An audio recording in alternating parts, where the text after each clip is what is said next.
Congress party Vande Mataram का अपमान कर रही है। जो भी आज़ादी के दौर में मुस्लिम लीडर्स थे, उन्होंने वंदे मातरम का भरपूर तरीके से विरोध किया। मोहम्मद अली जिन्ना ने इसका भरपूर तरीके से विरोध किया। प्रॉब्लम यही थी कि इसमें जिक्र होने लगा था मंदिरों का, जिक्र होने लगा था दुर्गा का, जिक्र हुआ था लक्ष्मी का। भाजपा ऐतिहासिक तथ्यों के साथ छेड़छाड़ करने की कोशिश कर रही है। उसके मेंबर थे महात्मा गांधी, जवाहरलाल नेहरू, सरदार वल्लभ भाई पटेल, मौलाना अबुल कलाम आज़ाद, डॉक्टर राजेंद्र प्रसाद और सुभाष चंद्र बोस। इस कैसे ये डिबेट की पूरी शुरुआत हुई है, क्या इसके बीच में फैक्ट्स हैं, क्या इस चीज़ का इतिहास रहा है, इस एपिसोड में पॉइंट वाइज और बिल्कुल रैशनली हम आपको इस एपिसोड के जरिए समझाने की कोशिश करेंगे।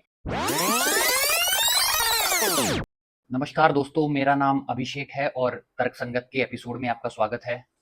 दोस्तों, आज हम बात करने जा रहे हैं एक बहुत इम्पॉर्टेंट इशू के बारे में, जिसको लेकर के आज पॉलिटिक्स में खासकर कांग्रेस पार्टी और बीजेपी के बीच बहुत बड़ा विवाद हो गया है। बहुत बड़ा ये मुद्दा बन गया है।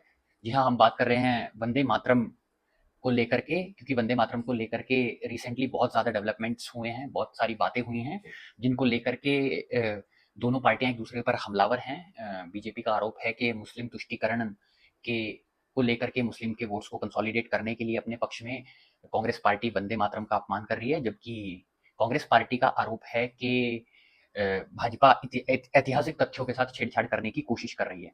इस कैसे ये डिबेट की पूरी शुरुआत हुई है, क्या इसके बीच में फैक्ट्स हैं, क्या इस चीज़ का इतिहास रहा है, इस एपिसोड में पॉइंट वाइज और बिल्कुल रैशनली हम आपको इस एपिसोड के जरिए समझाने की कोशिश करेंगे। देखिए, सबसे पहले तो मैं बता दूं कि इस डिबेट की रिसेंटली शुरुआत कब हुई। देखिए, अवसर था वंदे मातरम का जो 150 साल पूरे हुए थे, उसमें वंदे मातरम को कमेमोरेट करने के लिए, उसको एक तरह से सम्मान के तौर पे भारतीय जनता पार्टी ने एक बहुत बड़ा निर्णय लिया। और निर्णय ये था कि वंदे मातरम को रीइंस्टेट किया जाए उसकी ओरिजिनल फॉर्म में। मैं आपको बता दूं, अब तक जो सरकार के कार्यक्रम होते थे या जो भी हमारी नेशनल हॉलीडेज थी, हमारे बड़े पर्व होते थे, आज़ादी दिवस थे, उनमें जो भी अब तक हम वंदे मातरम गाते थे, उसमें सिर्फ 2 स्टैन्ज़ा गाते थे और अब तक ज़्यादातर लोगों को यही पता है कि सिर्फ वंदे मातरम के 2 ही स्टैन्ज़ा थे। लेकिन ओरिजिनली जिस वक़्त बंकिम चंद्र चट्टोपाध्याय ने 1870 में वंदे मातरम को लिखा था, तो ये एक पोएम लिखी गई थी, जिसके ओरिजिनली 6 स्टैन्ज़ा में ये पोएम लिखी गई थी। तो भारतीय जनता पार्टी ने एक बड़ा निर्णय लिया 150 साल सेलिब्रेट करने के लिए। भारतीय जनता पार्टी ने कहा कि अब से इसको पूरा गाया जाएगा हर आधिकारिक इवेंट में, हर सरकारी इवेंट में, और हमारे आज़ादी दिवस जैसे अवसरों पर पूरा 6 स्टैन्जा में इसको गाया जाएगा। और इसको और प्रबल और मजबूत करने के लिए हाल ही में खत्म हुए मॉनसून सेशन में बीजेपी एक कानून भी लेकर के आई, जिसमें वंदे मातरम को वही सम्मान दिया गया जो नेशनल एंथम को आज तक दिया जाता है। उसके लिए एक कानून बनाया, और अगर उस वैसा सम्मान नहीं मिलता है तो फिर कानून में इसके सजा के बहुत सारे प्रावधान हैं। जिस तरह का सम्मान नेशनल एंथम के लिए था, उसी स्तर का सम्मान इसके लिए नेशनल सॉन्ग के लिए भी दिया गया। अब इसमें मेजर बॉन ऑफ कंटेंशन क्या है, वो छुपी है इसके इतिहास में, और क्यों कांग्रेस पार्टी इस सो कॉल्ड रिफॉर्म के खिलाफ है, इस पर भी हम चर्चा करेंगे। और कांग्रेस पार्टी ने इसका विरोध किस तरह से किया, ये भी मैं आपको बता देता हूँ।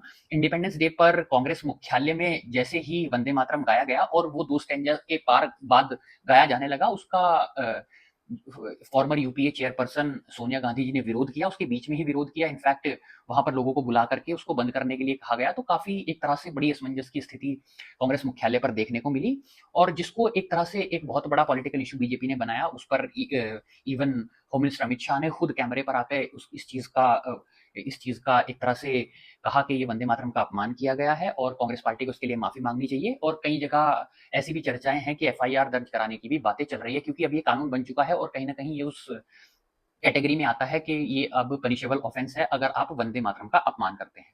अब ये क्या, इसके तमाम क्या तथ्य इसके पीछे हैं, सब ये इसके इतिहास में छिपा है। मैं आपको ले चलता हूँ आजादी के दौर में। आजादी के दौर में इसका रेलेवेंस आप अगर समझें तो वंदे मातरम आजादी के दौर में एक वॉर क्राई के रूप में उभरा था। उस वक्त बहुत सारे पेट्रियोटिक सॉन्ग्स गाए गए, हमारे बड़े गायक होते थे उस टाइम, तो उसी तरह का एक पेट्रियोटिक एक तरह से पोयम के रूप में वंदे मातरम को लिखा गया, जिसमें शुरुआत में तो कम से कम देश की खूबसूरती की, देश की स्ट्रेंथ की बात की गई, जिसको लेकर के एक तरह से एक बहुत बड़ा सिंबॉलिक एक तरह से संदेश जाता था ब्रिटिश हुकूमत के खिलाफ। और एक तरह से एक तरह से जुनून लोगों में ये पैदा करता था जब हम भारत देश की स्ट्रेंथ की बात करते थे, करेज की बात करते थे और अंग्रेजों से लड़ने की क्षमता की बात करते थे। लेकिन उस दौर में एक मेजर कंटेंशन जो था वो था इसके वंदे मातरम के 2 पैराग्राफ के बाद। मैं आपको थोड़ा इसका बता देता हूँ कि किस तरह से ये पैराग्राफ थे जिनको लेकर के विवाद हुआ।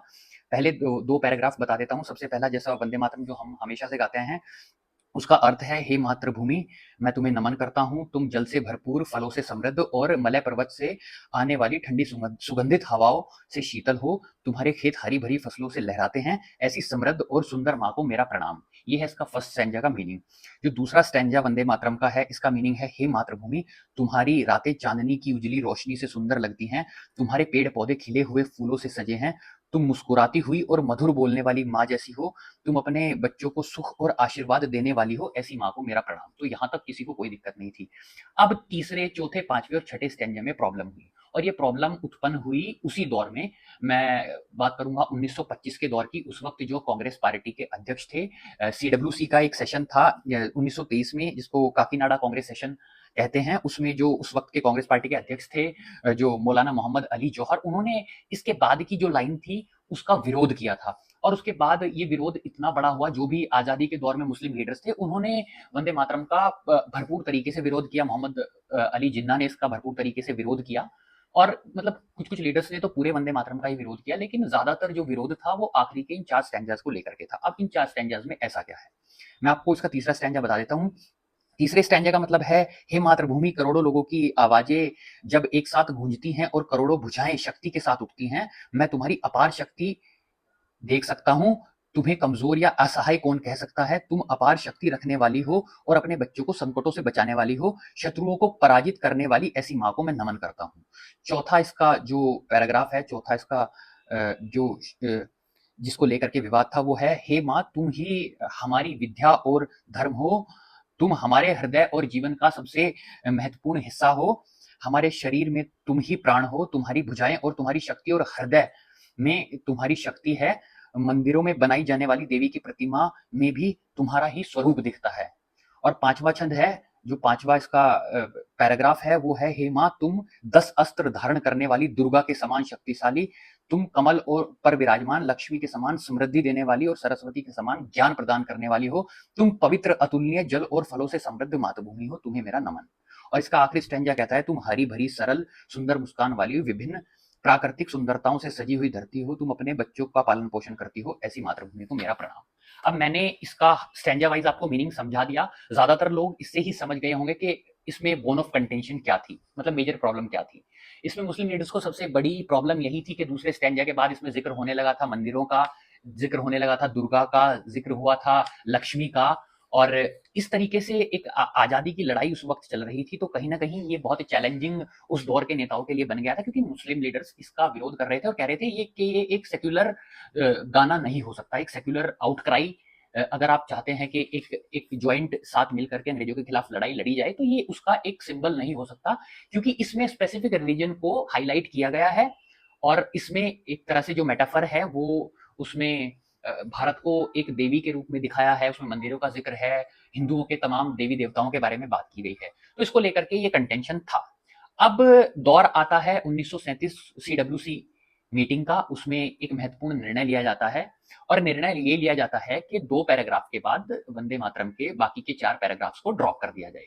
यहाँ पर एक मिसकंसेप्शन बहुत बड़ा फैल रहा है। इसमें कोई बीजेपी का शायद पॉलिटिकल मोटिव भी हो सकता है, लेकिन मैं ये क्लियर कर दूं, इसमें जो ओरिजिनल पोएम बंकिम चंद्र चट्टोपाध्याय की थी उसके साथ कोई छेड़छाड़ नहीं की गई थी। सिर्फ जो सीडब्ल्यूसी का जो एक अधिवेशन था, उसमें निर्णय सिर्फ इतना लिया गया था कि हम अपने सरकारी, जो हमारे सरकारी दिवस होंगे या सरकारी प्रोग्राम्स होंगे, उसमें सिर्फ 2 पैराग्राफ गाए जाएंगे। बाकी ओरिजिनल जो जो एक तरह से गाना लिखा गया था, उसमें कोई छेड़छाड़ नहीं करेंगे। वो जहां बुक में है, जहां नॉवेल्स में छपा है, वो ऐसा का ऐसा ही रहेगा। तो मात्र बात इतनी थी कि उसको सार्वजनिक कार्यक्रमों में, सरकार के कार्यक्रमों में सिर्फ 2 पैराग्राफ तक गाया जाएगा। अब एक और दूसरा मिसकंसेप्शन यहाँ पे बहुत बड़ा है कि ये निर्णय नेहरू का था।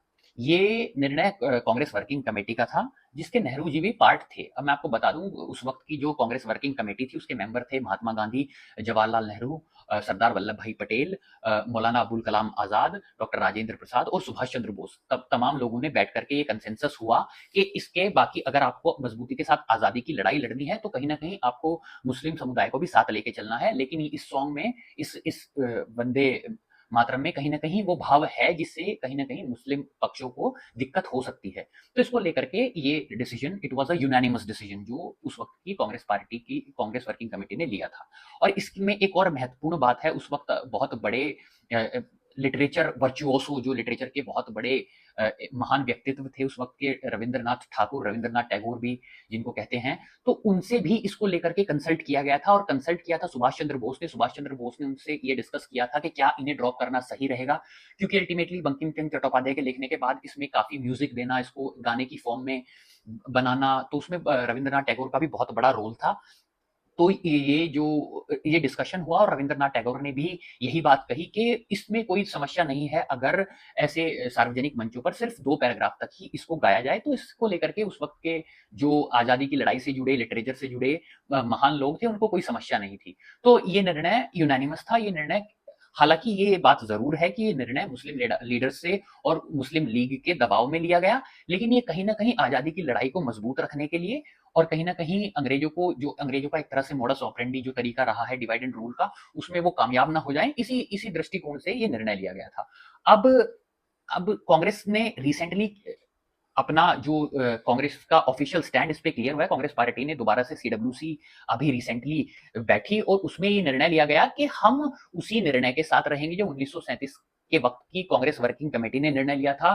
भारत की राजनीति के जो पिलर्स थे, चाहे वो सरदार पटेल हों, चाहे जवाहरलाल नेहरू हों, चाहे सुभाष चंद्र बोस हों, इनमें से बहुत लीडर ऐसे हैं जिनको बीजेपी भी बहुत ज़्यादा मानती है, तो उन्होंने भी ये निर्णय लिया था।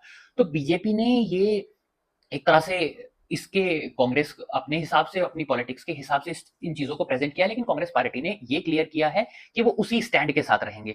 अब इसमें इसको अगर थोड़ा और समझें, इसको लीगली भी समझें, इसको कॉन्स्टिट्यूशनली भी समझें। देखिए, कांग्रेस पार्टी का अगर कोई निर्णय है, वो कांग्रेस पार्टी पार्लियामेंट में बने कानून से तो ताकतवर नहीं हो सकती, ये बात क्लियर है। तो कहीं न कहीं अगर बीजेपी ने इसको एक तरह से बाकी के 4 पैराग्राफ्स को रीइंस्टेट किया है, उनको वापस लेकर के आए हैं, और उसको एक तरह से कानूनी मान्यता दी है, और कानून में ये प्रावधान किए हैं कि अगर नेशनल एंथम के बराबर इसको सम्मान नहीं दिया जाता, तो it is a punishable offence. तो ये कहीं न कहीं पार्लियामेंट इस देश में सबसे बड़ी है, अगर पार्लियामेंट का कोई निर्णय है, तो उसको ओवरपावर कांग्रेस पार्टी भी नहीं कर सकती। तो ये मेजर एक तरह से यहाँ पर अपर हैंड बीजेपी के पास है, अगर इसको पॉलिटिकली समझें। लेकिन अगर, क्योंकि बीजेपी लाने को तो कृषि कानून भी लेकर के आई थी, उसपे भी बैकफुट पे बीजेपी को आना पड़ा।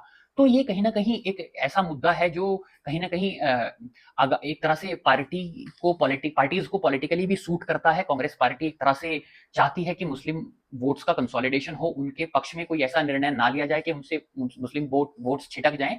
क्योंकि रिसेंटली जो पॉलिटिकल डेवलपमेंट्स हुए हैं, हम एक ट्रेंड देख रहे हैं कि पैन इंडिया मुस्लिम वोट्स का कंसोलिडेशन कांग्रेस के पक्ष में हो रहा है। जैसे-जैसे स्थानीय पार्टियाँ कमज़ोर होती जा रही हैं, चाहे हम बिहार की बात करें, आरजेडी वहाँ पर कमज़ोर हुई है, पश्चिम बंगाल में ममता बनर्जी कमज़ोर हुई है, तो इसका फ़ायदा सीधा-सीधा कहीं न कहीं कांग्रेस को हो रहा है, क्योंकि मुस्लिम समुदाय को भी लग रहा है कि अगर बीजेपी को कोई टक्कर दे सकती है, बीजेपी को कोई लड़ सकती है, बीजेपी को कोई हरा सकती है, तो वो कांग्रेस पार्टी सिर्फ है।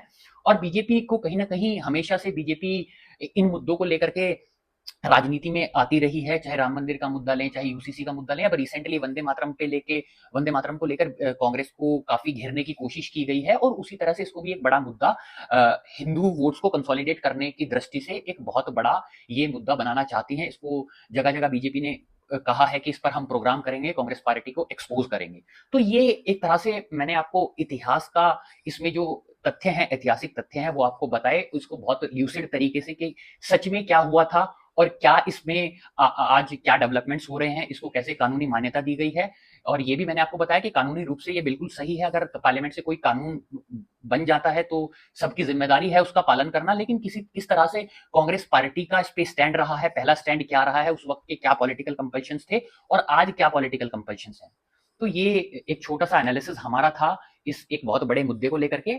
इसी तरह से हम तमाम चीज़ों को एक बहुत सिंपल तरीके से, एक ल्यूसिड तरीके से हम आपके सामने रखेंगे। अगर देश में आगे भी कोई इस तरह के मुद्दे होंगे जो बहुत कॉम्प्लेक्स हैं, जिनके पीछे क्या सच है, क्या नहीं है, और क्या मिसकंसेप्शंस हैं, क्या भ्रामक चीज़ें फैलाई जा रही हैं, इन तमाम चीज़ों पर जानकारी के लिए, इन तमाम चीज़ों को बहुत आसान तरीके से समझने के लिए आप जुड़े रहे तर्कसंगत के साथ।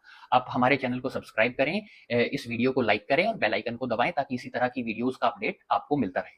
धन्यवाद।